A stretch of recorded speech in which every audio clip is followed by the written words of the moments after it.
I'd like to talk about fixing grief, but before we jump into that, I'd like to introduce myself. It's Ghazal at Heart and Soul Cafe. Welcome.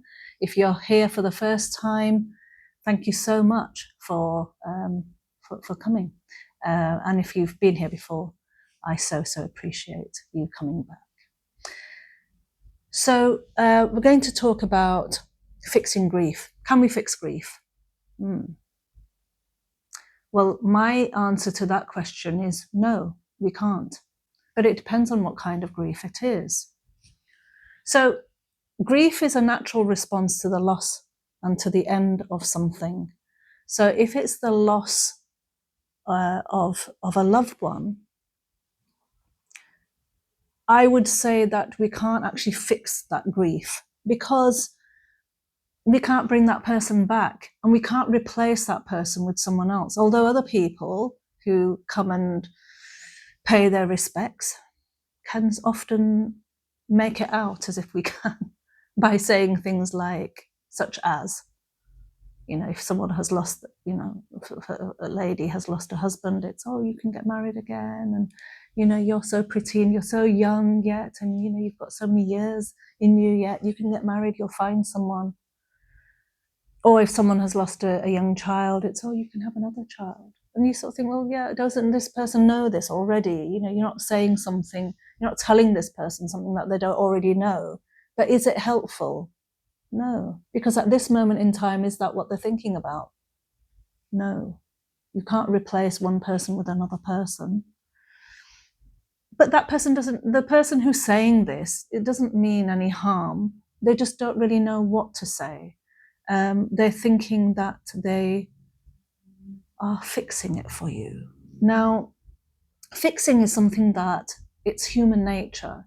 If we think about if a child is distressed, as a parent, what do we tend to do? We tend to say, it'll be okay. Everything will be okay tomorrow, you'll see. And it'll be all right. You'll be all right again. Whatever that problem is. By doing that, what we're doing is we're not validating what that child is going through. Let's say if they've fallen out with their friend at school and we say, you'll see, it'll be okay tomorrow. Well, how do we know that? We don't know that. We don't know that they're necessarily going to be friends again. We might say, yes, you'll be friends again. You'll see, by tomorrow, by next week, you'll be friends again. But we don't really know that. We don't know that's true. So why are we saying that to our child who's obviously upset and distressed? But we tend to have this thing about wanting the need and having this need to fix things for our loved ones. And that's where that comes from. So it doesn't come from a place of unkindness. It just comes from a place of kindness, and it comes from a place of ignorance. Yeah, when we think that we can fix things.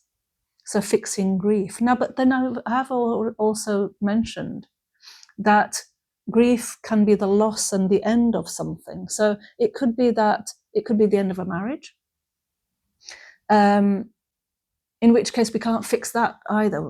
If two people have gone through a divorce, we can't fix that. But we do hear, oh, you can get married again. Yes, of course, but we can't replace that marriage. We can't bring back that marriage by a new marriage. But then it's also maybe the loss of a job. It might lead to symptoms of grief. And I've seen this as well around me, where someone has lost their job and they are experiencing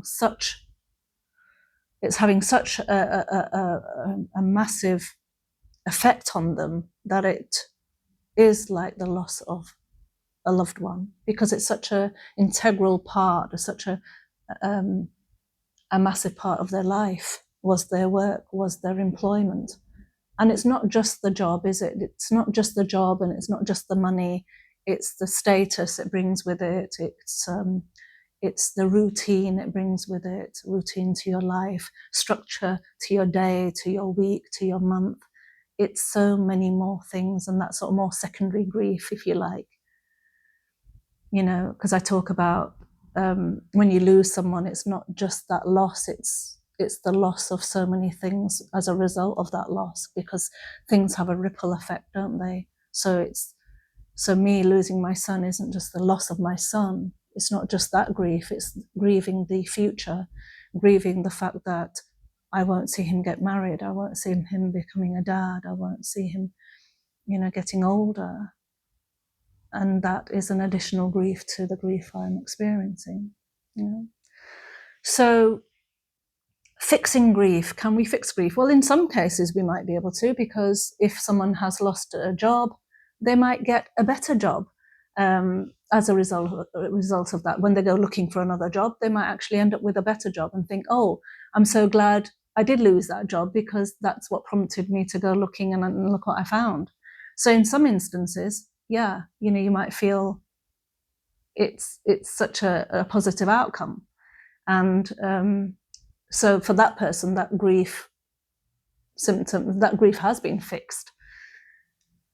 But to think about, and my clients do share that, sometimes people do say things to them to the effect of, it's been quite some time now since you had your loss, since you experienced your loss. Don't you think, is this normal? Don't you think you should have, got over it by now? Or if not got over it, but been in a better place than you are right now? How do we know? How can we say? How can we judge how somebody is navigating through grief? We can't, because we're not going through that. That person is going through that. It's their unique journey. Yeah, and how long that journey is, who's to say? Who knows? We don't know. How long's a piece of string? We don't know. And it's not in our place to sort of judge or make those assumptions about people,